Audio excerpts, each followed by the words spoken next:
listening to Retro Station, a retro game podcast. All right, let's head on over to the hosts for their review of Bonk's Adventure. Hi, everybody. Welcome to Retro Station, a retro game podcast. I'm David. I'm Hilary. And I'm Steven. And today we're going to be talking about Bonk's Adventure on the TurboGrafx 16. But before we do that, Hilary, have you played anything this week? I very briefly started back up with Pokemon Fire Red. I'm working my way through I can't remember which tunnel it is, but one where you need flash to actually be able to see anything. So I hate that tunnel. yeah, when I played through in yellow, I didn't have flash, so I was just going through dark. I mean, I think there are tutorials out there. Yeah. To get it through dark, move up this much, but if you mess up, that sucks. Yeah, I was following a walkthrough to but it wasn't it was talking as if you had flash, and some of the things were not correct either. So I don't know what, but so it took me quite a while to get through it when I played through yellow, but. Yeah, I have a question. In the Fire Red ones, can you delete HMs or not? I haven't tried, so I don't know. Okay, because Flash is an HM? I believe so. Because it's the worst one. Cut you use all the time, and it's a decent move regularly. Mm-hmm. What, Strength is similar, and, there's a lot of puzzles with Strength, and then there's, I don't know, there's some other ones, right? There's some other, Fly. You use Fly all the time. Yeah. But, and Flash, what? Surf. Oh, yeah, Surf. Yeah, you use Surf. And Surf is a decent move as well in battle, but I think Flash, lowers accuracy in battle, and it's usually on an electric Pokemon, which... I don't know. I never really take electric all the way through. Yeah. I put on Meowth, so... Oh, well, that's nice. Yeah. Sometimes, and I don't think in the original 151, they do have, those HM... There might be one, but they... an HM mule, I think is what they call them. But yeah, Flash you use once in that tunnel. And cool. Yeah. Thanks for permanently locking a spot for me. Yeah. Right? Yeah, I was like, what Pokemon, will I, not need, core moves with? And I'm like, Meowth is probably good for that. Yeah. How far is that from the end? Are you... Because you were trying to... That's pretty middle, right? Electric Gym is the fourth one or something. Yeah, once I realized that I wasn't really going to make it to the end, I was like, I'll just... Not rush. Yeah. Can you make it to the end by the end of this year? Yes. All right. Well... Yeah. Well, we're not making a promise. It's okay. We'll mock you a little bit, but it won't be that bad, so it's okay. Did you play anything, Steve? You know what? I don't think I did play anything except for this game. Huh? I'm trying to think. If I did play Triangle Strategy, I didn't actually play. It was literally listening to stories, because there's so much story in that. But I don't think I really picked up. I had a lot of other things that I had to do this week. Yeah. So. Gotcha. Yeah. I played a couple things. Both of them last night, actually. But I had a little time. So I played Silent Hill F. And I was a little worried that it might not run. One? Yeah. Okay. I was worried it might not run well because it's Unreal Engine 5, I believe. And sometimes that just doesn't work that great, but other than the very occasional stutter, there was no real issue, and it didn't happen much at all. It's weird that it's a Silent Hill game in a way, because it takes place in the 1960s. I think all the rest of them were modern times. Also, it doesn't take place in the town of Silent Hill. It takes place in Japan somewhere, in a place that I did not look up the translation, but I'm guessing the name of the town does not translate to Silent Hill. Probably, I assume. So weird. Silent Hill's in the U.S., right? Is there a state that it's in? I don't know if they've said. Or is it just a made-up town? It's it's inspired by a real town that's out there, but I don't remember that town is either. So I'm not really being very helpful. Is Raccoon City? Is that in a town? I don't know. I don't know if they've said. Man, I'm so out of it. Yeah. Sorry to interrupt. They may not have covered. I'm not sure, but so is this kind of the origin story of the creatures, or maybe I'm not far enough in to say. I get the impression there's There's a few things that I'm kind of wondering if it's going to be the origin. One, I guess there was like recent frequent earthquakes. And then someone did something that, this sounds more like that might have invoked some curse. So that sounds a little more Silent Hill, but you know, they could be combined. It's interesting. You play like a teenage girl and her dad is fairly abusive, verbally and physically, and doesn't approve of her because she doesn't want to grow up to be a proper Japanese lady like her sister did. So there's lots of themes of that going on just in her backstory. And you can look at her journal and it'll talk about every character and creature you come across. And it doesn't take too long before things start happening. You go to visit your friends and then things start occurring. I've only seen 2 creatures in this game so far. One is, she's called a mist monster. And it does kind of like look like swirling mist. And then all these like red plants go around it. And if they surround you, they kill you in weird little red, like bulbous little things grow out of your skin and you die. It's gross. It's real gross. And the first part of the game is just getting away from that. And then you can see on the map where that area is. So I assume if I made my way back there, I'd probably have to deal with this mist thing again. I don't want to because that was just a lot of me running. I still don't have any weapons in the game. The other enemies I ran into that I've seen a lot more of, I don't remember what they call them, but she described it like someone chopped apart and then put a woman back together incorrectly. And that's probably accurate. And they move real wrong. They just move wrong. Like they're not unagile. They're not slow exactly, but they twist and bend in ways that they shouldn't. Real creepy. And the worst thing about them, besides just their movement, you don't see it a lot because you're running the hell away from them. So like, I don't see them a lot, but they have this weird like raspy breath, which is just creepy on its own. And then they have this like strained giggle. I cannot recreate it, but it's just like, it's gross. Very creepy. Thank you for trying, though. Yeah, I don't know. I can't even begin to even imagine how I try that. If you can find a sound clip, you should put it in. Yeah, maybe I will. It's right here. Right? Do you have nightmares? Weird. You're having nightmares now. Music in the game is phenomenal. When there's nothing imminently bad happening, it is ratcheting up your tension. And then when something bad is happening, it makes it so much worse than it would be. I was running and freaking out because these things were coming after me. And at first I didn't know how far they would chase me. They don't chase you too far. And if you get out of their sight for long enough, they'll leave you alone. But I also assumed that like there's parts where you can like press a button to climb up something or climb down something. And I sort of assumed that when I did that, they would not follow me. Like that seemed like it'd be a typical video game thing. Like you pressed a button to get to a different spot and the things would not follow. No, no. I was like, okay, phew, I'm safe. And then I see the freaking, I guess it was the limbs coming down. I'm like, oh, jeez. So my heart was like racing and I kept catching myself not breathing. So like, it's good. Also, the area you're in is just like a lot of just really narrow, like paths between houses. And it's very like, it's like a labyrinth. The number of times I ran thinking that was the way I was supposed to go and found I was in a dead end, it was a lot. It's good at being scary. I'll say that. I don't know how the combat is yet because I do not have a weapon. I can dodge, which is good. There's also a sanity meter. I don't know what happens if that goes all the way up or down. I actually don't. All I know is it looks like a bunch of little flowers. I don't know if they were going up or down as things were happening. I wasn't focused on that. I was focusing on freakish limb girl. But I don't know. I don't know if things get scarier as it goes up or if you just like lose your mind when it gets to the end or what. And there's ways you can fix that at shrines. Different than your normal health bar or something, I assume? Yeah, because you have a health bar too. I started off playing on normal difficulty and then you can set the puzzle difficulty too. So I set that to easy because I hate dealing with like ridiculous puzzles.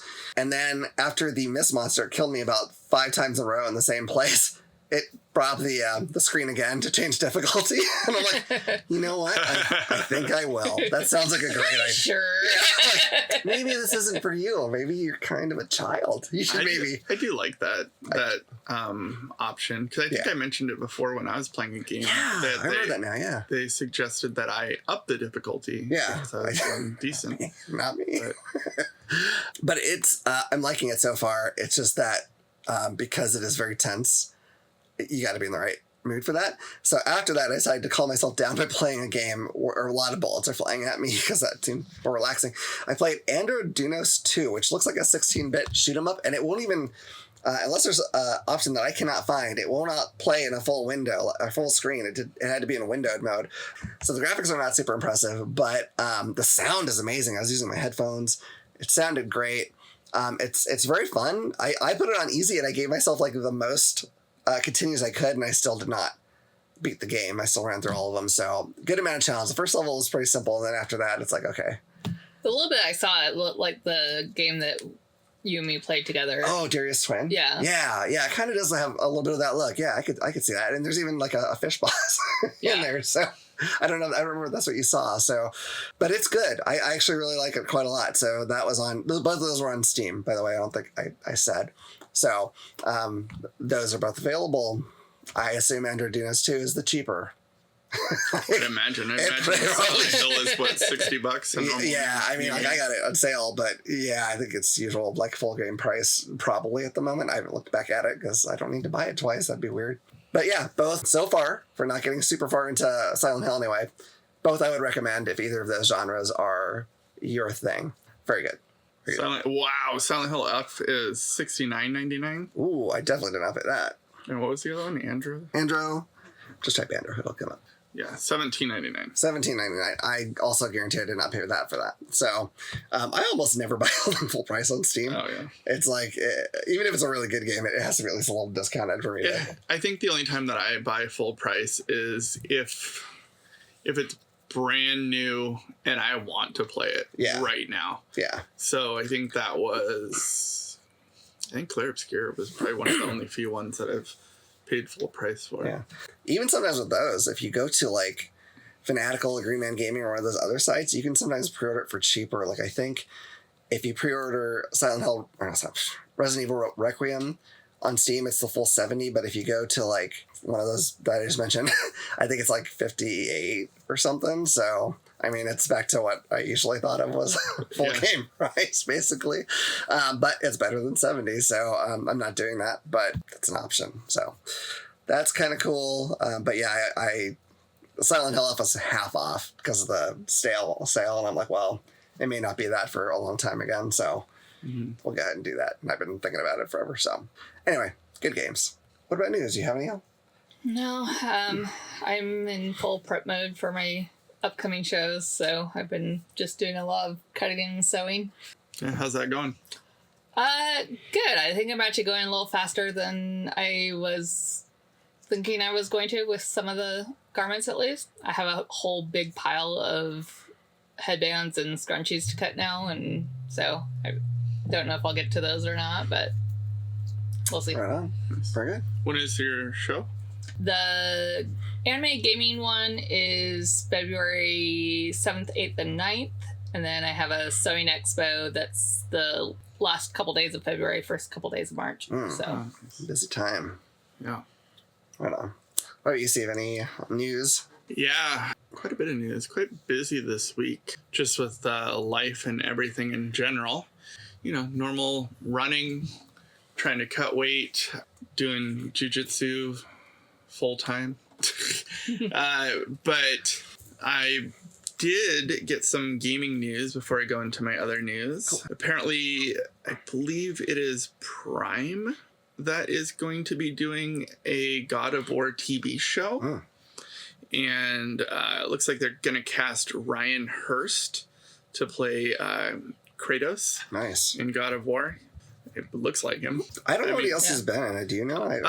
Remember the Titans. That's the only other thing that I know. Okay. But that was like when he was super young. Yeah, I was like, that was quite a while ago. He's been in a few things. It's stuff that like we haven't really watched though. So yeah. And then apparently there was something about Ron Perlman going on with all the Fallout stuff coming out. Ron Perlman was the narrator of at least the first two Fallout games. And he went on a podcast and talked about how much he got paid for the first one, which was apparently $40 and an undisclosed sandwich. I want to know what the sandwich is. This makes a big difference. Obviously worth coming back for the second one. Yeah. It must, I mean, maybe a roast beef and Havarti. That could have been good. What I mean, Nice. what sandwich would you have? I will tell you this right. In fact, I'm telling you, and I'm telling Bethesda, listen to me. You have both a new Fallout and a new Elder Scrolls coming out. If you give me $40 and an actually properly done Monte Cristo sandwich, I will do all the voices for both of those games. All the voices. Every single voice. $40, and it has to be done right. It has to be like battered and then fried, and then it has to have the strawberry preserves. It is not just a ham and cheese and turkey sandwich. Do not fuck this up, because I will walk out and you won't have a game voice anymore. acting. It'll just be this voice for every It character. will be. like, hi. Some hot girl comes up I'm and the you princess of whatever. barely reading the script. He'll literally say, "I'm the princess of whatever." If you want me to try to do voices and not be monotone, I need 2 Monte Cristo sandwiches. They'd be like, "Oh no, we're in so much danger. Please go and fight the dragon. 3 Monte Cristos for a falsetto for the females. Please go fight the dragon. We're in grave danger." Not an increase in money, just an increase in sandwiches. $40 is fine. I just want the fucking sandwich because I can't get them anymore. There was one restaurant. Yeah, I don't know where you could go to get You a proper can't. Monte Cristo. It makes me mad. Put it in the comments, and we will travel there. Yes. Solvang, California hopefully still has one, but I haven't been there since I was like, I don't know, 10, so maybe not. I'm sure there's And a don't say place Blue to get Bayou Monte at Cristo. Disneyland. But yeah, no, that is not a proper. That is. Mm-mm. It looks like it's proper. It looks more proper than many do, but it is not. It is not correct. I'm sure there's got to be some place in Seattle. You would think there was before, and it's gone, and it makes me so sad. Yeah. I could eat in there every day and been 700 pounds by now, and broke. Yeah. No, then you could have been restaurant popular. in Ocean Shores that has one. I'm not. Maybe. I didn't try it though, so I don't know if it's proper, but it was on their menu. So This should be a staple in every single restaurant. Mexican restaurant, Monte Cristo. Chinese restaurant, Monte Cristo. I don't care. But I guess that wouldn't be a special, and then I would demand a paycheck for this voice acting work that I'm offering to Bethesda. So Yeah. So apparently, just if you want to make money off of David, just come nearby and know how to make a Monte Cristo. yeah, Yeah. I'll do horrible things for Monte Cristo. Anyways, in other news, I woke up way too early yesterday at 5 a.m. Jesus. and packed and showered and drove up to Everett, which is quite a drive. That is a drive, yeah. Yeah, it's about an hour and a half It's away from us. all the way through Seattle. Not only that, not only through Seattle on a Seahawks playoff day. Oh, I didn't even think about that. Yeah. Oh, Jesus. So traffic coming back was pretty rough. But I went to my... have we gone through Bellevue? Oh, yeah, we did. Yeah, Okay. yeah, we went to Bellevue. But still, Also sucks. but still, even coming back, because Yeah. we were coming back around 4:15, and the game started at 5. So, everyone was making their way to Seattle whichever way they could have. Yeah. Or to the bar, or to the, wherever you watched the 49ers get absolutely demolished yesterday. Right on. Yeah. Which I knew I'm the sure that Seahawks you won guys by had the it on every TV in fireworks, your so- house. I knew because of the fireworks. First I was like, Well, someone just get shot somewhere? the problem with our neighborhood is there would have been fireworks either way. Yeah, but the neighbor that's closest to us that lights off fireworks is 49ers fan. And so since they weren't super loud, I knew the Seahawks had won. There you go. They're louder because they're closer if the 49ers, or there's more of them farther away if there's the Seahawks. Yeah. Yeah. Interesting. So, pretty demolished. But it was the second competition that I have attended, but it was the first one that I participated in. We had, I think it was like 1, 2, 3, 4. I think we had like 7 kids. So 7 people under 18 that participated. And then we had, I want to say 3 adults that participated at this event. Your gym, or your for our team. Yeah. Sorry, I don't know the right terminology, man. No, it was 600 athletes, but they're counted multiple times depending on how many divisions they were in. Okay. So it's hard to say exactly. There's probably about 300 actual competitors if I had it. Or maybe, divided by 2, because most people do 2 divisions. Our kids did really well. They went out there and they had it the hardest, I have to say, because when the kids were competing, a lot of people, especially I think from it was Grappling Industries, it gets a lot of white belts and a lot of kids participating. And so like a lot of the kids divisions had like 10 kids in it, which usually meant that they split it up into like 2 groups of 5, and it's a round robin tournament. So it's not single elimination. So each person would get 4 events. Oh, wow. Or 4 matches.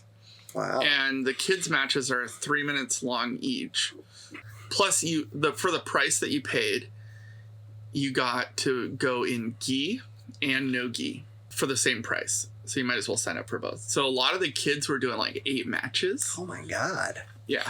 And then if you did well enough to place, you usually had to do 1 or 2 matches on top of that, if that makes sense. Mm-hmm. So a lot of kids did even more than those 8 matches. I think we had a couple 3rd place kid finishers. We had a 2nd place kid finisher. We had a 4th place adult finisher. We had 2 juveniles, so like 14 through 17, that actually had to face each other. The 14-year-old went up to an older division, which is something that you can do. You can always inconvenience yourself. And I'll talk about that more in just a second. But you can never go like give yourself an advantage. Give yourself an advantage, yeah. So he went up to the 16, 17-year-old division as 14, and he got 2nd place out of 3. Wow. So that's really good. The guy who got 3rd place in that division, he only trained for 1 month before attending. So Jesus. Amazing just for coming out, you know? Yeah, like a natural almost. Yeah. Jesus. And so, yeah, we had an adult that went 4th in his division out of like 10 or something. He had to go against the one guy he lost as the 3rd place finale. So, but he was doing really good. And he has only been training for a couple, he does wrestling, but he's only been training jiu-jitsu for like a month or 2. And then another guy in the senior division got 2nd place out of 2, but still good. I mean, a lot of the times in some of the divisions, you'll get medals, even though you lost, because if there's only 2 or 3 people in your division. But the fact that you even came and were brave enough to turn out is pretty good in itself. I competed in 3 different divisions. I signed up for, my division was gi and no gi, 230 pounds, senior, so 40 years old and older, white belt, male. And I think that was all the taglines that I had. The problem is there was no seniors in that division. So my options were, I could go in the masters division, which was anybody over than 230 pounds and anybody between the ages of 30 and 39. Or I could drop down to the adults division, which is anyone under 30. And then there was someone my weight class. Gotcha. So that's what I decided to do. I went and I wrestled, I think he was 24 or 25 years old. And I swear, like 6'5", which I am 5'8" on a good day, 5'9" on my ID card, 5'10" on my Tinder account. You know? Maybe 6 foot with my mohawk. Oh, yeah, there you go. Yeah. It counts. But yeah, and so I did the adult division, which was much younger than me, but it was a great experience. And then my 3rd division was the masters and seniors absolute white belt gi division, which sounds probably like a bunch of nonsense to you guys. It's a lot it of means stuff. something to somebody. So it means everyone over 30 that's a white belt, period. So it could be any weight class that decided to sign up. And the person that decided to sign up had, I think, 35 to 40 pounds on me. So it was a good battle. I got submitted 5 out of 5 times. So pretty beat up. Yeah, I bet. I faced the absolute guy first, and since it was just the two of us in the division, I did get silver. And then my next match was the adult gi division, which was just me and one other guy, so it was best 2 out of 3. Okay. I got submitted twice and got silver. And then in the no gi, there was 3 of us, and I got submitted twice and got bronze. So I did get, some stuff to take home. Yeah. Even though they are a bit of consolation prizes, but they are freaking heavy and they make cowbell noises when they go around.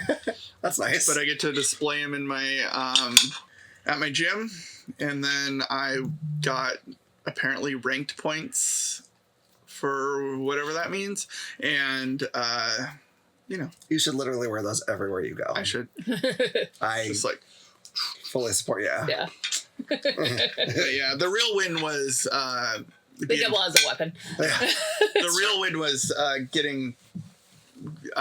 competing at 4 pounds. Making weight. Yeah. Is what the real Yeah. win was this weekend. So. Right on. Yeah, I got video of all my matches. I did, like I said, I got submitted. I think the first time was to a punch choke. That sounds horrible. That's like 2 things I don't want to happen to me in one. It's literally where you put the fist up against the throat. Oh, it's still sore. And squeeze. The second one was, I think it's called a Darce choke. So they're like literally pulling your gi together while like spinning around your head until your head pops off. The third was oh my God, what was it? It was, I think it was like a gift wrap choke. I can't remember exactly, but it's where my own arm was choking me.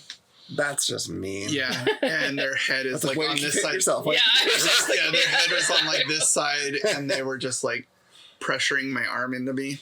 I forget the name of that choke, but and then the fourth one was an arm bar from Kesugatame, which is sad because that's what I like to do to people. It's like your finishing move? Yeah. Unfair. Yeah. And also the one that hurt the most, because getting choked is like, this sucks, I better tap before I black out. Yeah. One of those type of things. Whereas the arm bar is like, oh my God, don't break it. Yeah. Gotcha. Yeah. So, awesome. And then the fifth one was it's called a rear naked choke. So it's where they get the arm, almost what John Cena tapped out to in his final match. Yeah. But the guy didn't really have the choke per se. He was on my chin, but I mean, it was a 25-year-old and he was fit 230 as opposed to a 40-year-old that just dropped 70 pounds to get to 230. And so it was like crushing my jaw, and I was like, nope. That I tried to get out of it a couple of times. I was holding it. I probably could have held it for like the 5 minutes, but I was like, if I'm not getting out, what's the point? Yeah. Right. So yeah. So I tapped to that. And so 5 different ways. So it wasn't fun. like I got tapped the same way every time. Yeah. Which I think would have been worse. Yeah. I feel like that would be like, you'd already be kind of sore from the previous time. Right. Mm-hmm. I'm surprised they didn't keep trying the same thing, just to be like, haha, I know. Yeah. I know how to get him even harder now. One of the matches I got submitted to, but I was actually up on points. So that was pretty cool. That was like a semi-win for me. Yeah. Yeah. He grabbed my head and arm and hip tossed me, which would normally give him 2 points for the takedown, except that I used my momentum to then roll him over and held it. So nice. Got some points. I looked up your move. It actually is called the why you keep choking yourself. So that's what that was. So now we know. Yeah. Official. Is that translated from Japanese? Yes. I can't pronounce the Japanese, but that's what it is. Yeah. Good.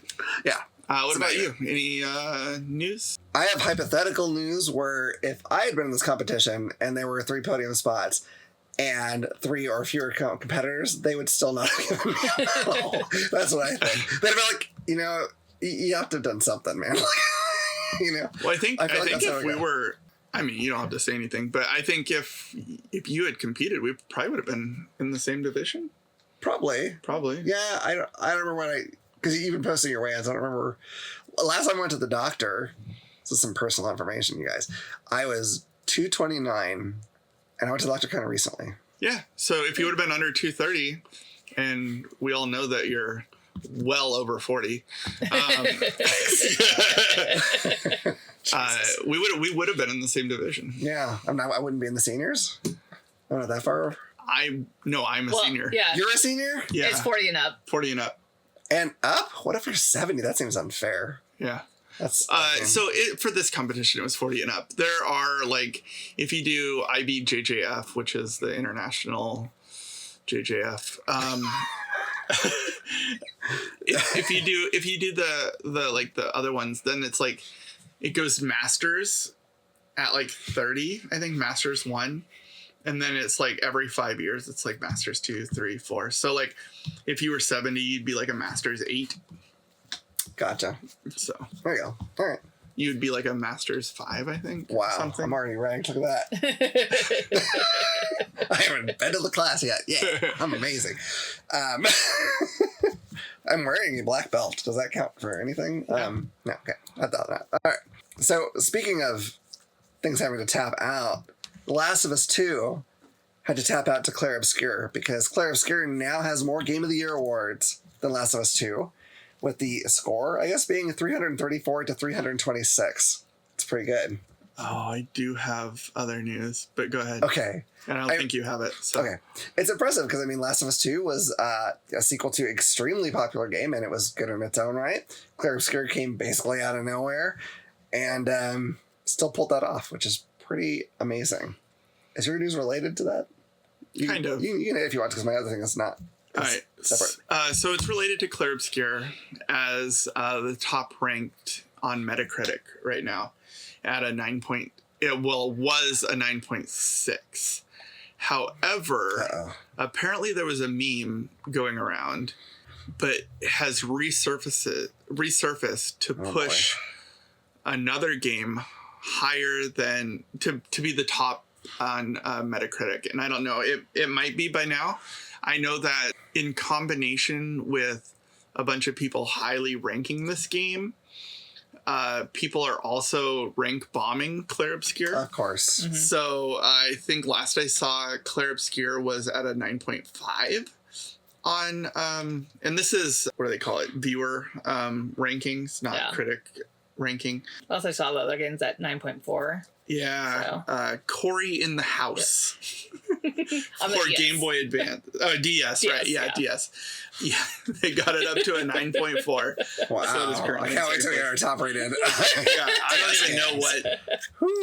I saw some gameplay of it. It was pretty hilarious. I don't know who Corey is. Why is the house? What the house looks like? Well, it's a Disney show, right? Yeah, Disney or Nickelodeon. That's going to be amazing. Yeah. Jesus. I think we have to. Even if it makes the top, we have to do a quick film on it. Should, yeah. I hate humanity. If I had one wish, it would have nothing to do with this. But if I had quite a few wishes, I'd be make people only rate games the way they feel they actually deserve to be rated based on them playing it. That would be my 638th wish. Well, I feel It's annoying. Come they on. should do it like I think Steam does it this way, where it'll say like if you rank a game or if you put a rating on a game, it'll say like this person bought it or didn't buy it, and then how long they played or that's whatnot. good. So That's good. Well, anyway, they can't take away all the awards. Right. Whatever they rank. If they get it down to 0, they still get, which is not possible, but they can't take away all the awards. So, goddamn internet. Okay. I hope someone comes along like years later and is like for retro games and like, oh, what is this amazing game? Corey in the house. Must be a hidden gem. I have to play this immediately. Watch me play it and I'll love it. Oh, God, that's not true. This deserves it. It deserves a 9.5. My only other news, getting away from Corey for a second, I'm sure we'll touch on... No, I'm not going to say touch on Corey again. That sounds wrong. We'll get back to that game, I'm sure, at some point. Let's put it that way. That's for his producers. This is going to be quick. I don't know either of these... Oh, God, yeah. No, I've seen that documentary. I don't know either of these MMOs super well, but these are two MMO games. RuneScape is turning 25 and has a record number of concurrent players. If I am right, and please do tell me if I'm wrong, this is a game that is even more archaic maybe than like EverQuest, I think. I think they even came out with a sequel and everyone's like, no, we want the original. That's Kind of like they did with EverQuest. So pretty wild when people do that. yeah. I mean, I guess, if you like it and I'm sure it's cool. I don't know tons about it, but I've known it is out there and that's about all I've known. But that's cool. I mean, I'm glad they're still doing great, and 25 years is a long time. I heard it's pretty complicated to the point where you like need other players to help you or that something. could be. I feel like that was pretty common in those older MMOs, especially. Like there's so much stuff that's like hidden that you have to figure out, and it's just hard if you don't have someone helping you. Well, didn't even WoW re-release their original or something? Yeah, like, yeah, they people did. Just love the... Yeah, because I think some people stopped liking like the newer expansions that are coming out. I don't know what's going on with Warcraft right now. I know that Final Fantasy 14 surpassed it, so that's impressive. The other thing, that MMO news, Amazon put out a game called New World, and that's going to be shutting down January 31st, 2027. So you got a little time to enjoy that if you're enjoying it, or I guess to try it if you want to get into something that has an end date. I don't know. I guess you could. It looks pretty visually. I don't know much about it, but, I'm sorry if that's something that you really liked and it's going away. I feel you. When City of Heroes went down, I didn't cry, but I was like, oh, damn it. So anyway, I think that's it I have for news. I don't know if it's an MMO, but I did hear rumblings of a new open world action game for Lord of the Rings, Middle Earth. Oh. I don't know what system. I don't know anything. I just remembered now. Yeah, cool. Well, yeah. Keep our eyes peeled for that. Other news. We got a different color cube for David to play with after he broke the other one. I didn't know. The other one's fine. The one I had last time is not fine, but I also have a blue one. And somewhere there's a pink one. I don't know where. Logan took the pink one. But that's okay. The one that broke kind of smelled like gasoline anyway. So this has no scent, or at least very little scent, and it's not broken. So that's another positive. Yeah. My hands are not getting sticky from... I couldn't even find like the exact place the other one was leaking. It had to be like a really tiny leak, but either way. Blech. So now I will not be playing on things that clatter, hopefully, unless I just mindlessly grab something, which is still... Grab my medals. Still play, yeah. Bang, bang, bang, bang, bang. That's what I'll do. Anyway, I'm distracted in a positive way. Sure. Distracted. That's it. I think that's it for news. Anybody think of anything else? Nope. Okay. All right, so we get to Bonk's Adventure. Yeah, did you want to talk about the system first? Sure. Or do you want me to talk Either about way. the system? System first? Yeah. Okay. TurboGrafx-16. Or in other countries, it was known as the PC Engine. When it came to the US, they were like, PC Engine sounds too stuffy. We need to give it a cool name. So they named it TurboGrafx-16. Wasn't very popular here in the US. It did do well in Japan. And here's the reason. It was designed to compete with the NES, which via technical specs, it would do very well. It is a more powerful system than the NES on pretty much every front. When it came out, people over there really liked it because everything ran smoother. We didn't have the slowdown, the flickering, all that sort of stuff. And so it was fighting something within its weight class, basically. When it came over here, they decided to change the name. They decided to change the size of it because it is the original PC Engine, I think, is still the smallest home console system to ever come out. They made it quite a bit bigger here. There's lots of other design changes.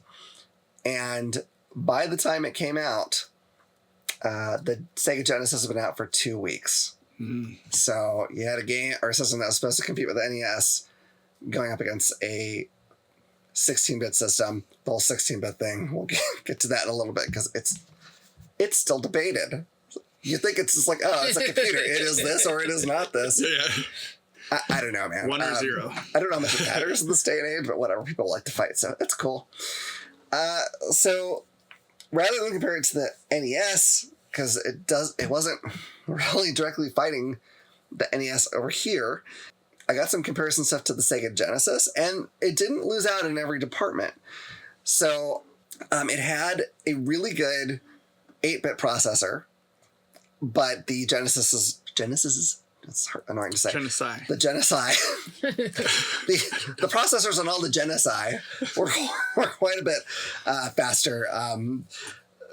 The clock speed on the TurboGrafx one was 7.16 megahertz. The Sega Genesis was 7.67 megahertz. That doesn't sound like a lot to me, but hey, there you go. The TurboGrafx had an 8-bit CPU. The Genesis was a 16-bit CPU. Now, the graphics, there is one area in the graphics on which the TurboGrafx did better. So the TurboGrafx was capable of displaying 512 colors, but could have 482 on screen at a given time.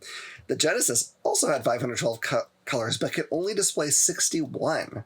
That's a big difference. Now, programmers did figure out how to work around the Genesis by alternating colors, like frame by frame.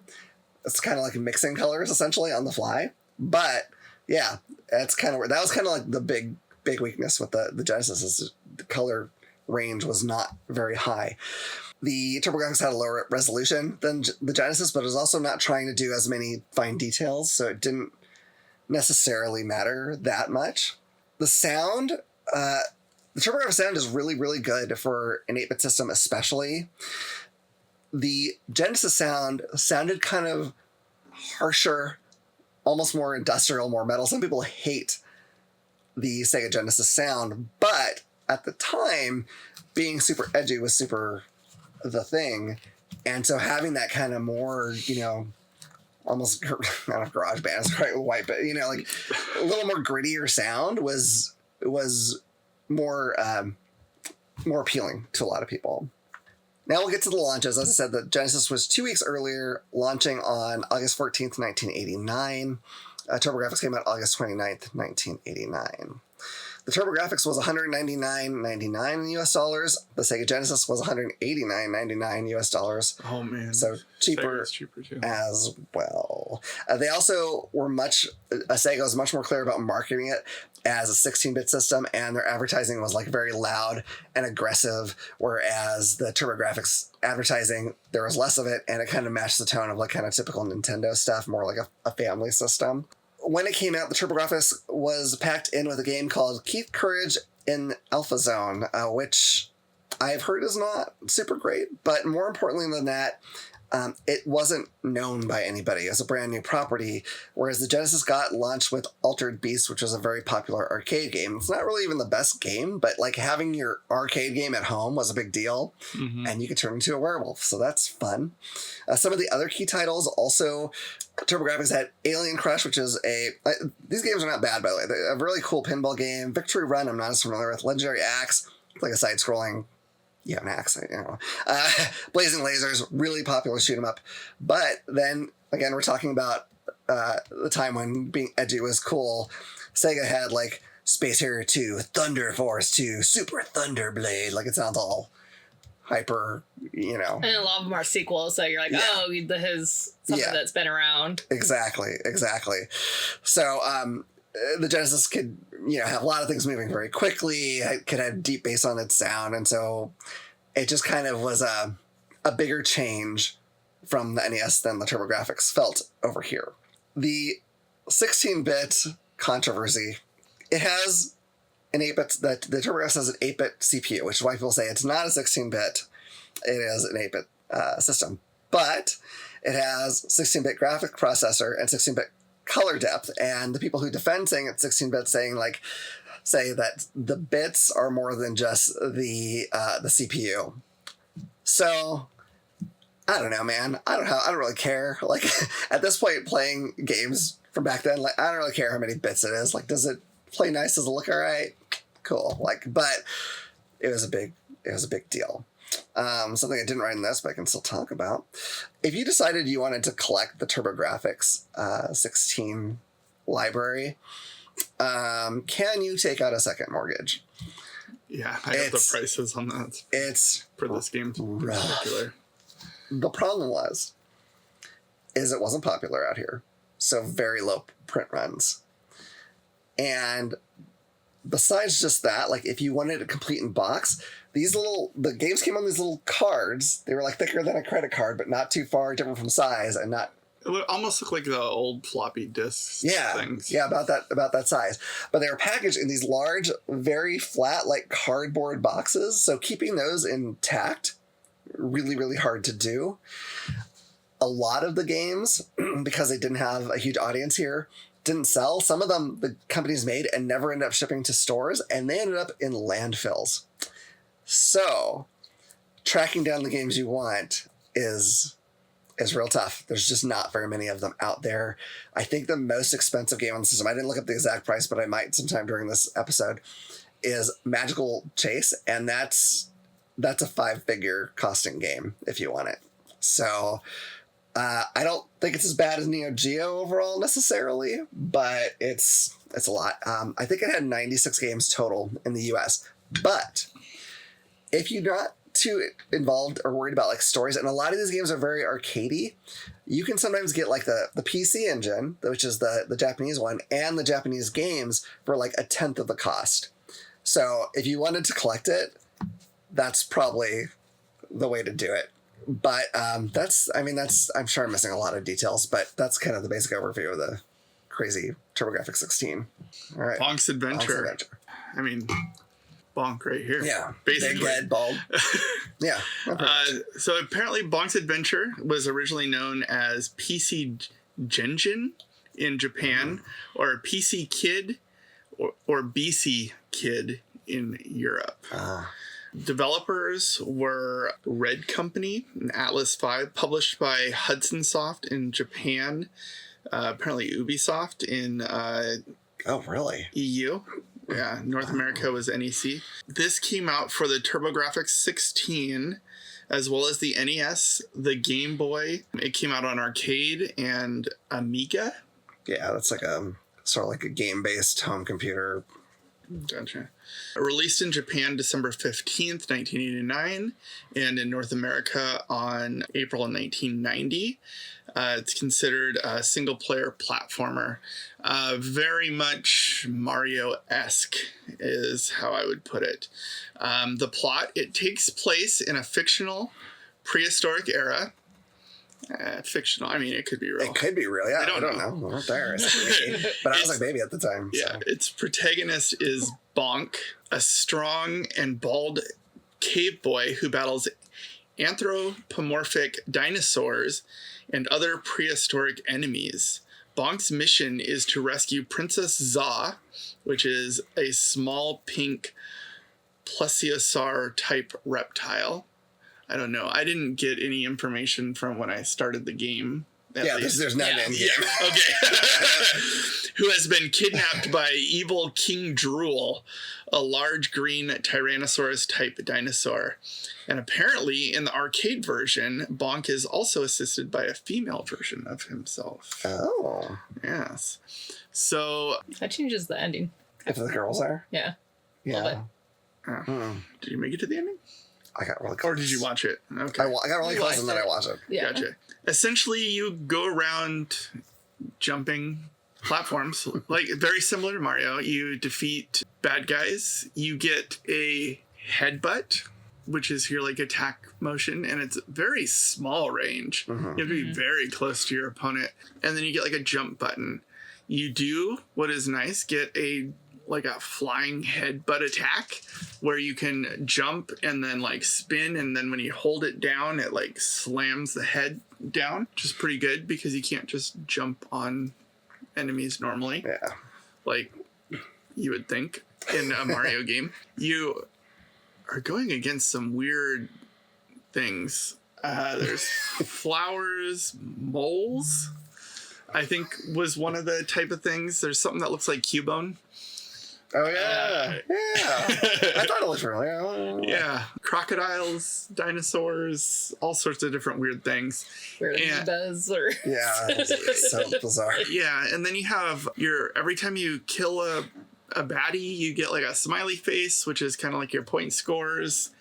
And you can also you can regenerate health with either hearts. You get like full hearts, I think, with those. I'm not sure if they're extra lives or hearts or whatever they're considered. But I think you start with 3 hearts, and it's very Zelda-esque where you like lose parts of hearts. Yeah. Depending on what you get hit by. And then carrots help replenish. I wasn't positive if the meat help replenish too. I don't think so. But I could be wrong, but I know that if you get like a little meat, then when you do like headbutts and stuff, it does like a stun attack or like a AoE type thing.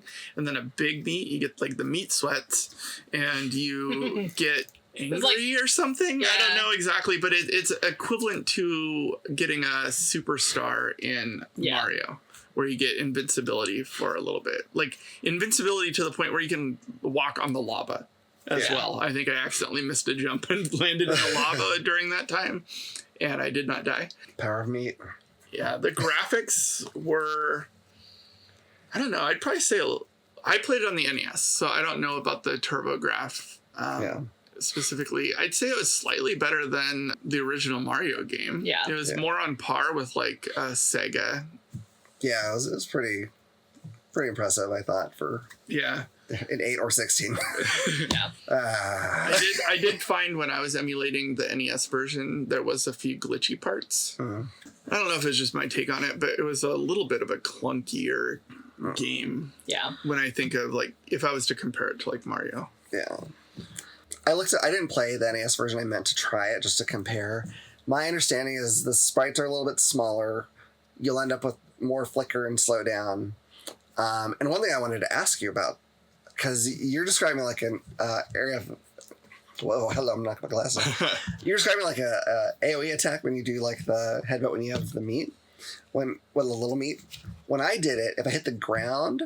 It turned everything to stone on my... Yeah. It turned all the bad guys to stone. Maybe that's for like what it was. Few seconds. I don't know. Okay. It, I was wondering froze if you changed them. it. It froze them or something. I don't know that...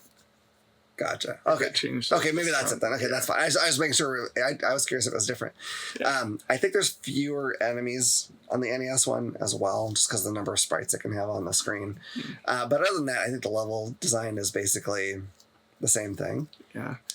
I felt like the levels weren't very consistent as far as length. Some were short, some were somewhat longer. They did have like, it looked like almost like a little tulip or something that you could find. And when you got those, it brought you to like almost exactly like the Mario where you'd like go up a sprout or whatever. I never got this. Yeah. No, yes you did. No, it would like pick you up and take you to a bonus level. I did see one that like it was flying around, right? And then I did grab it kind of on accident because I didn't realize what it was, but it only carried me like a little bit like sideways and then dropped me and then turned into a flower on the ground. So you might have some different features on the NES one. So that's okay though. I want to know what the differences are. So, but okay, so like I picked it up and it like flew me up into the air, and then it was like jump the canyon. And so I'd have to like do like a special level where I'd have to try to like jump on these single points to get as far as I can. And then the second one that I got was like do flips. And so when you jump and then you, instead of doing the ground pound attack, if you just hit the attack button, it does flips. And then I was just flipping, and it got to the ground, and it said, "Good job, you did 16 flips." And then it gave me, I think, half the amount of flips in smiley faces. Oh, interesting. I never. No, not at all. It Now, was like there was one in the first level, and I think 1-1 and 1-4 or something. I don't know. at first, there was like secret stuff that I'm sure I did not find, because I didn't realize until halfway through that there was like some of the walls were false. Like if you headbutt them, like it'd break away, and there could be things in there, and there's like places that were actually doors that you go through that I didn't really realize. I thought it was just like background. Right, I tried to go nonsense. through the first door, and I don't think I could. Yeah, and then I never tried after that. Yeah. So it could be something I just totally missed, but yeah, I don't even know what it would be that. Yeah, I probably through the first world a few times, and I never. Yeah. Was it just the flowers on the ground? I'll have to look it up. But you guys keep talking. I'll look it up. I believe you. Don't get me wrong. I just didn't have. It took me. Actually, I don't even know if I did by the end have a real feel of like when I jumped, how I was going to land or how I was going to go through the air. Like and when I headbutted too, like it took me a long time to figure out like what my trajectory was going to be. Yeah. And like how, it just made precision a little tough. Did you have any issue with that, or because I? Yeah, I definitely had issues with that, especially when I was up against the hammer thrower person. Oh yeah. And like when you headbutt and hit the ground, it would kind of stun you for a few seconds too. So if you miss your enemy by just a little bit, then it would be like a double attack. Yeah, you're gonna get hit pretty much. Yeah. One thing you didn't mention the controls. I'm guessing at the NES one too, is some walls you can grab onto it with your teeth and then keep pressing the attack button. I did that chew his way once. very slowly up the wall. Like it's very slow. Yeah. But that's kind of neat, I suppose. Your head's kind of invincible because you could attack with a side headbutt, like you were saying. You do the dive, and if you hit something from below with your head, that usually hurt it too. Yeah. So it's really, as long as like your head is involved, you're in good shape, I think. Yeah, I felt like the diving headbutt was pretty hard to control, but usually the best way to do it. Yeah. Obviously there was stuff that was like standing up that maybe it was a little better to headbutt, but like the Cubone things, the one that had like a skull on with the axe, you didn't want to like headbutt it in front because I'm assuming you'd lose to the axe. Yeah. Probably. Yeah. And then the moles, they would like shoot towards you. So I didn't know if you like headbutted at the right time, if you could do it. So they were longer than tall. So normally things that were longer than tall, I would flying headbutt. But I mean, there were so many times where I'd like flying headbutt and miss over and over and over again. Yeah. I found like with the flying things, unless they're coming directly for me at the same level, like if I could jump up from beneath them, that was usually the best way to take them out, just because trying to get over them and then land on them with the headbutt was pretty tricky. The flying guys are pretty hard too. Yeah, anything that flies is a pain in the butt. Even like enemy bullets isn't the right word because they're not shooting guns. But when they shoot things at you, a lot of times if you can hit those with your head, that'll deflect those as well, which is kind of cool. I don't know. I can't find it here. And I believe you. I totally believe you. I just, I was like, whoa, what is this thing? I didn't know it was there. Who knows? I'm curious if that was NES exclusive or if it's just something that I missed. I don't know. What did you guys play it on? TurboGrafx. No, I know. But what? Oh, I have a little like handheld that's kind of got the same form as a Game Boy, basically, but it's Yeah. Maybe after this I can show you if it's there. Yeah. I did have one issue though with this is just on an emulation, this is not the game, is for whatever reason the settings I have, if I hit the left trigger, he suddenly wouldn't go right anymore. If I tried to make him go right, he'd like flash that way really fast, but he'd still be kind of like slowly going left. And I'd lose all control. And it'd also say that now I have a 6-button controller, but that apparently the 6-button controller doesn't have a right direction. It just, I don't know. I don't know why it's like that. I'm sure it's something in my settings. This is not the fault of the game, but it was frustrating because that's where my fingers go. And so I'd hit it on accident a lot. And I think I was jumping correctly. And then he'd be like spinning in the wrong direction. I'm like, God damn it. Like it happened not infrequently just because I really consciously put my fingers in a place I usually went into on the back of my system to not do that, and it always ended up back at that spot. That's hilarious. Which is aggravating. I do have the How Long to Beat. Oh, it is 2 hours. That's probably about right. Main plus extra, 2 hours. Completionist, 2 hours. Wow. It's 2 hours. Yeah. It's 2 hours. Yeah. But that being said, you're going to miss stuff the first time through. Yeah. Like I said, I didn't find like real secrets, I don't think, until I was probably like halfway through the game. So, were you finding any secrets? I don't even know in the first level because I didn't find I didn't find any. I don't remember. Yeah. Like the first few levels are pretty straightforward. Yeah, they're pretty basic. Which is weird because, like, it clearly had secrets. Yeah. It could have been the NES version. I don't know.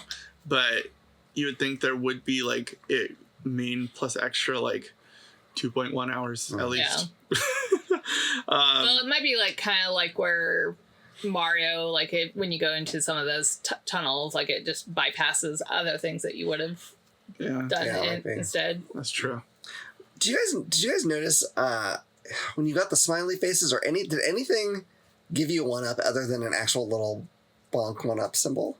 Because like I don't think so. by the time I got to the last level, I had figured out I had 4 lives, but on the playthrough I watched at the end, he was at the last boss. He had 24 lives. I don't even know where he got them. I don't know how he got them at all. I don't know if there's that many secret walls that I missed. And what I realized is some of the secret walls you can actually kind of see, like if it's brick, there'll be like a little bit of red between the bricks, and you're like, oh, something's hidden there. And if you whack it with your head, you get in there.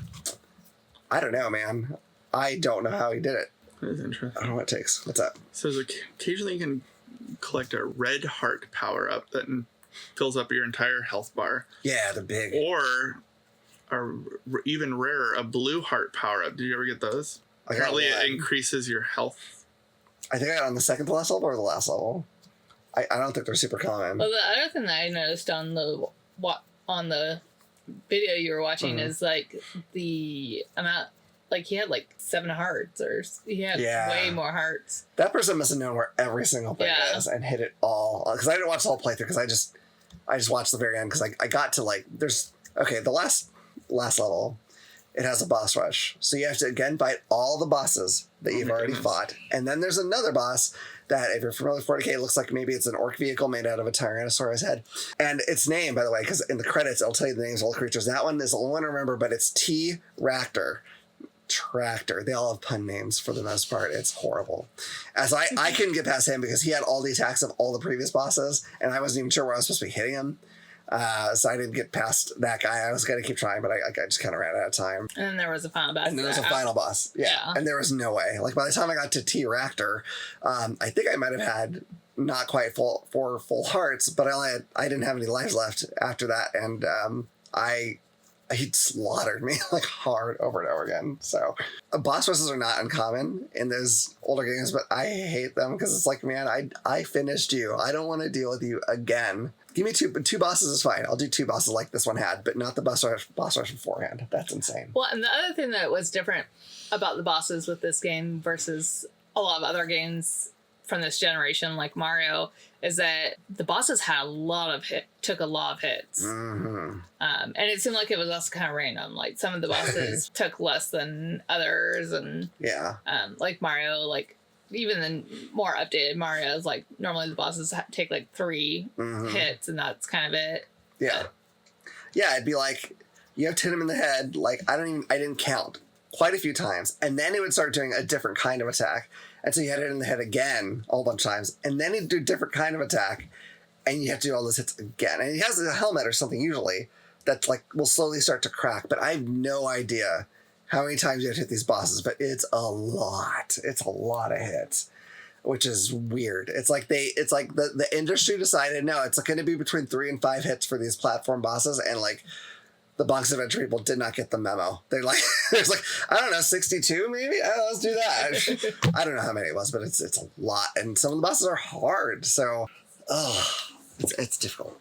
The nice thing is that when you do the headbutt thing, if you land it, you bounce up and you can kind of do it again. So like some of the bosses, you can keep doing that over and over again. And if they throw things, sometimes you'll bounce up, hit that with your head, which will make you bounce down, which you can do the diving headbutt then, and you can kind of bounce back and forth if, you know, the stars align right. So that's kind of cool. Like I got to the point where I could beat the first boss really easily, but when I first fought him, I couldn't. But it's so many hits, and you don't know how many it's going to take. It's not, they don't have a life bar. It's just their helmet cracks after so many hits a little, and then it cracks a little more after a bunch of hits. It's rough, man. Tough bosses. They're big though. Like they're big and cool looking. I mean, they're neatly designed, but like 6 hits tops, please. Come on. Did you find me on more? No, I apparently made it up. No, I don't. Sure. It could be that it's just a Nintendo one too. Like they could have made that change because it came out. I assume it came out after the TurboGrafx one did. Yeah, I'll find it. Which I think is really weird that they put basically their mascot on another system, and I guess they did it just for visibility of that character. Because then if you wanted the sequels, I don't think those were on the NES. So I guess they'd be like, now you have to buy TurboGrafx. Yeah, what was it? Bonk's Revenge. Bonk's Revenge was for the Game Boy. Oh, see, and they have that on TurboGrafx too. Yeah, there's quite a few. There's Bonk's Adventure, Bonk's Revenge, Bonk 3, Bonk's Big Adventure, GB Gillian Land, Viva Kingdom, sure, Super good. Bonk, Super Gen 2. Oh my god. Bonk's Return. I was not aware of 90% of these bonks. A lot of them. That's crazy. So yeah, we discovered the thing Steve was talking about. That's probably NES exclusive. Yeah, I'm guessing. Which is wild that you would, then allow your mascot to be on something else and then make it so they essentially improve the game. I don't know. Yeah, that seems like a bad choice. Yeah, I mean, I really wish I had tried that just to feel the difference. I do like that I didn't run into any flicker or slowdown in anything, and once you get to the second world, there's an area where there's like flying frogs and mosquitoes and bluebirds and all this stuff on the screen all at the same time. It is so cluttered with bad guys, and it's so hard not to just. Well, and it's also interesting because that version had those bonus levels to regain health because we're talking about how that version also has less bad guys on the screen. So you probably don't need it as much. Maybe it's altered in some other. Maybe there's like less health other places. I have no idea. That's interesting. Like I said, well, that one you could regain health, but another one it was literally like just do as many flips as you can going down like a and then you got cliff. Like extra points. Yeah. So I don't know. What do you think? Do you think this game holds up? I liked it. It's challenging. That being said, it has at least on the TurboGrafx has unlimited continues, which is nice. It does kick you back to the beginning of the world you're on. So the world or the stage? The world. Okay. So, and there's 5 worlds, and I don't know how many stages. So if you died on like 1-5, then you go back to the beginning of 1 or exactly 5. Yeah, I kept dying on the boss of 1, and so I had to redo 1-1. It is challenging. This seems like a game where if you could really master the headbutts and all that, you could really just ricochet yourself around on all these different enemies and have like a really cool runs of just kicking the snot out of things. I'm nowhere near that skill level though. Every once in a while I did something cool totally on accident, and that was it. But I actually liked it. I'm curious to try the others. I may do that even though I kind of like called it quits after fighting T-Raptor and I got to the end boss, but I enjoyed getting there. It was pretty good. I think it's fun. I think it's more challenging than the original Mario games. So I think like if you enjoyed that, like if you enjoy the original Mario but want a little bit more of a challenge, this is a good game to try out. See, I grew up, my child prehistoric game of choice was always Island Adventure. Did you ever play that for NES? Only briefly. I remember. Were you on a skateboard in that game at first? You could be. Yeah. Okay. I remember a little bit. I had throw tomahawks. Yeah. Ride dinosaurs. everything. So you had some dino riding or dino your head fighting. Was normal sized. Oh yeah. I don't know what that's like.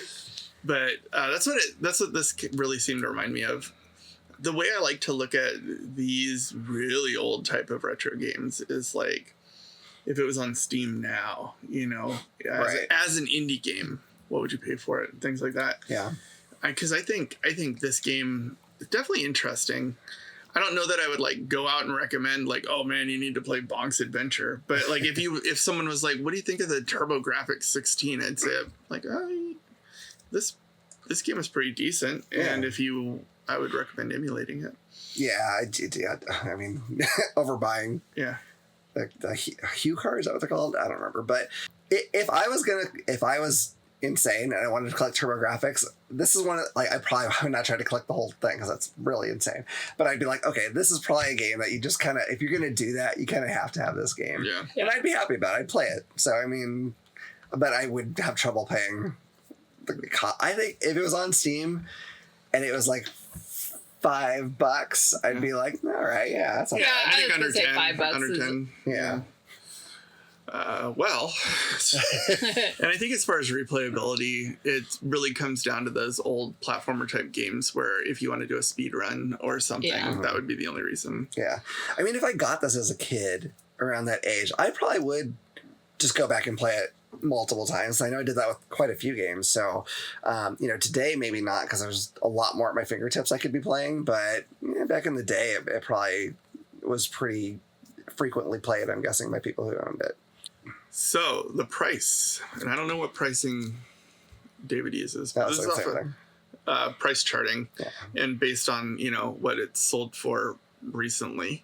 This is the TurboGrafx 16 for a loose copy. Not bad. You can get it for the same price as new games are going to today. $52.95. If you wanted it complete, it's $89.21. If you want it shrink wrapped and everything, this is where it jumps a little bit. Up to $503.47 is what I have it at.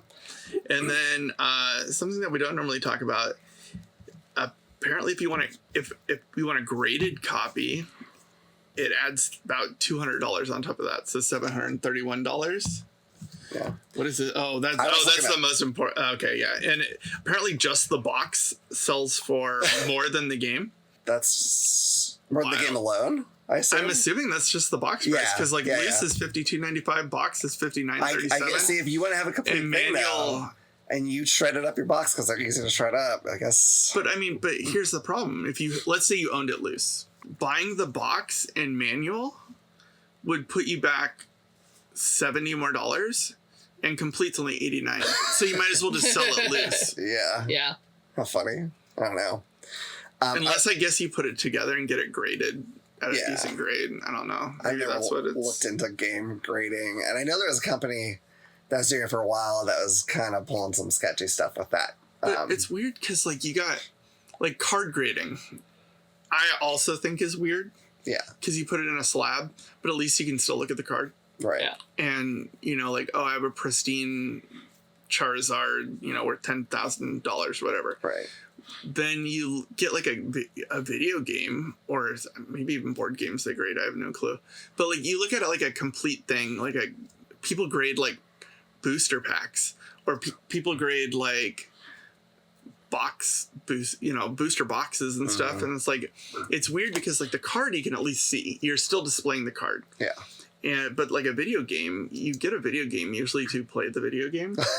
So when you have it graded, you're I don't know. Yeah, it's I don't get that either. That's kind of people who just want to display their shit. They don't. Yeah. They're not in it to play it. Which I've never been an action figure collecting person or things like that. The things I do collect, when I did Warhammer and stuff, I would play. It wasn't just to look at. So yeah, I collected comics, but I would read them and then try to keep them nice. Yeah, and sometimes I'd read them again. But I don't know that I'd want to seal something up that, especially if I haven't used it. I don't get that. But all right, so David's got one of the a little more pricier games on this. So I looked at Magical Chase, and initially I'd heard that it was 5 figures. The good news is you can get it for less than 5 figures. This is the most expensive game on this system? Yes, I believe so. He's aware of. Yeah, at least that I'm aware of. So loose, $3,861. Complete, $9,536. New actually is only a little bit more than the complete. It's $9,601. Look at it graded. Yeah, graded. Now we're talking into the 5. Now it's $19,760. Oh, but see, look, same thing. The box is just as hard to get, or just as expensive as the game. Yeah, it's wild stuff, man. I was trying to do quick math. I was trying to see if you bought them all separately, if it'd be cheaper than completely. A little bit, it would be, but not by much. Yeah, but then you have to find someone selling it specifically. I think it's probably harder to find people like that. But I don't know. Some people, like, I mean, if you are out there at a garage sale or something, and you're like, why does this person only have a box of this game out? Get it. It's freaking $3,000. Yeah, Magical Chase. Yeah. What is it about? What is it? I think it's I could be entirely wrong. I think it might be a shoot 'em up where you're awake, but I'm not sure. Was it on what did we even do? We did top rated. It wasn't in there. It wasn't in there. So I've only heard one podcast talk about it, and they said it was all right. Yeah. It's just rare, I think. It's probably just really rare. Oh, I forgot to look up reviews. And probably decent enough. Let's see if that's all right. Entertainment Weekly picked the game as number 3 greatest game available in 1991, saying it was much fun to watch and play at the same time. In 1997, Electronic Gaming Monthly editors ranked the TurboGrafx-16 version as number 85 on their best 100 games of all time, citing its imaginative level designs and hilarious player character. Computer and Video Games reviewed BC Kid for the Amiga and scored it a 93% in 1992. Yeah, it got good reviews. I think it also got I think it was like a 7 out of 10 somewhere too. Honest Gamers, 8 out of 10. 4.9 out of 5 on, that's eBay. Pretty good overall. Which you'd hope for the mascot. Yeah, you would hope so. They could have done worse for sure. Okay, well, with the first TurboGrafx game out of the way and Bonk left in the past, the long distant past, it's time to figure out what game we'll be playing for the next week. Before we get into that, so what we had was any system, and it had to be a shooter. Now, shooter is a broad category too, because it could be a shoot 'em up, it could be a run and gun, it could be a first person shooter. Just anything with shooting, basically. But our choices range in years from 1978 to 2000. That is a broad. I don't know. I'm pretty sure we have never come close to that. Yeah, because we had range. Any system, and then shooter. So we had very broad selections to go through. Yep. So there's just the technology differences are insane. Weirdly though, we didn't go with the most recent possible system. I think PlayStation is probably the N64 and PlayStation kind of at the same time are the most recent ones. So we didn't even get to the PS2, Xbox, GameCube era. So I kept it. Yeah. I almost went to PlayStation, I think, but I didn't. That's all right. All right. I wanted to get the Game Boy. I don't think we've gotten Game Boy at all. So I keep wanting to throw in a Game Boy whenever it's an any system, Yeah. Might as well. Yeah. Hilary, do you want to talk about your choices first? I decided to go pretty classic with this one. So my first pick is Space Invaders for the Atari. It's about as classic as you can get. Then my next one was Duck Hunt for the NES. And then my last pick is GoldenEye for the N64. That must have been your iffy pick. GoldenEye's pretty iffy. I think it's just because the controls we have to use now will be a little. It's going to be interesting, but that's okay. Well, we'll see how it goes. So do you want to do yours, or you want me to do mine? I can do mine. Right. I don't know that I actually picked an iffy pick. I think my Game Boy was the iffy pick just because of the graphics and whatnot is not as clear cut as a regular console type game. Yeah. So for that being said, I picked Contra: The Alien Wars for Game Boy. It did get pretty good reviews, but that's a side scroller shoot 'em game. All of mine are kind of different. So my second one was a first person shooter. It was Doom for the SNES. I was trying to find Wolfensteins or things like that. I didn't want to go clear out to COD or Battlefield or anything like that. I wanted to keep it pretty retro, classic and stuff. So Doom, great game. They're still making them up to recently. I think they came out last Christmas with a new Doom. Because the Doom in the Dark Ages was the most recent one. Yeah. And then one of the first shooter games that I've played ever, I owned it, loved it, was Galaga for the NES. I used to love that the guy would come down and steal your thing, and you'd let him if you had a bunch of lives, and then because when you shoot him, you got a double guy. So That was pretty, for that time, that's actually pretty goddamn advanced. Yeah. It's amazing. Okay, so my picks, I picked Gunstar Heroes for the Sega Genesis. A lot of people's favorite shoot 'em up or run and gun rather games. It can be played 2 players simultaneous, I think. It has 2 different control schemes you can use, and I don't remember how many base weapons there are, but you can take any two and combine them and create a different weapon. It's pretty cool. I picked Einhander, which I should say in a German accent, but I don't even know if I'd say it right then. This is a shoot 'em up, like spaceship shoot 'em up, designed by Square, which is kind of different.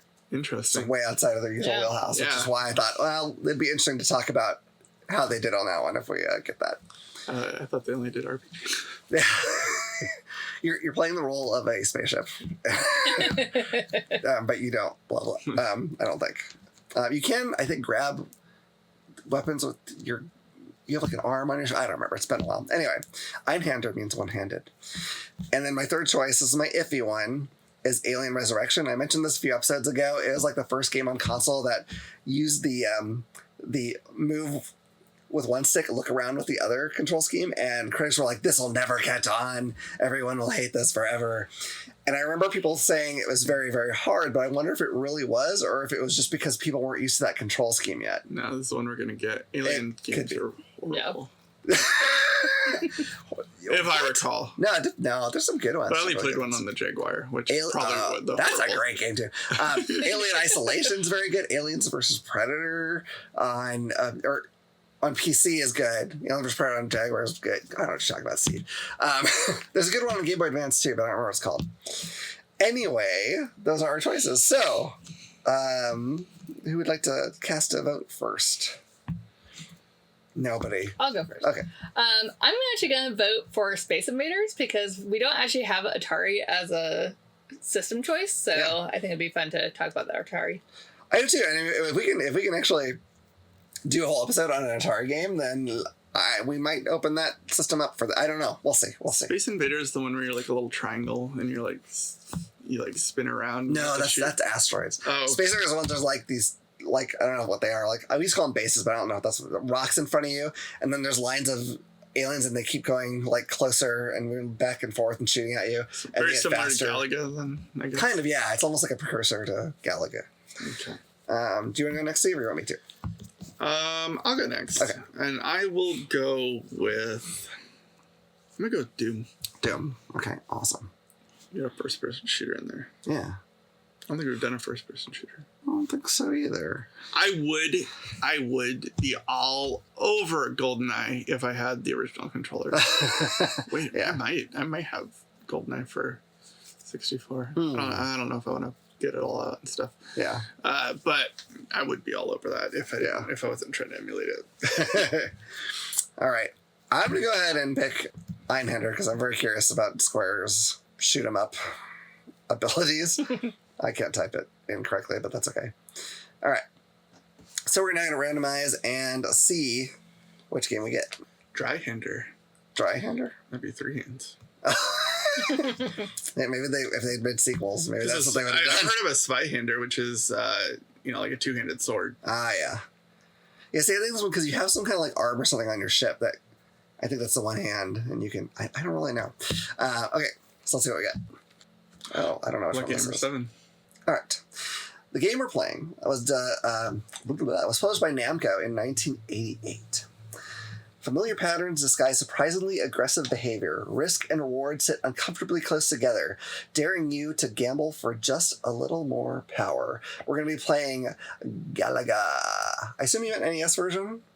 Yes. Yes. I mean, it was on like several things. Oh, it was on several things. Yeah, and I'm sure they're not that different. NES is probably the closest to arcade at that time, I would imagine. So, all right, Galaga. Man, that is some classicness we're going to get into. I like Galaga a lot, though, so I'm excited to get some time in with that. That'll be fun. Apparently there's an Adam Sandler movie with, who is it? Kevin James. Kevin James? Yeah. Where apparently Galaga attacks... or something that is very resemblant of Galaga. Oh, wow. I don't remember if I watched that movie. I did. I've never seen it, but I've Did you like it? I liked it.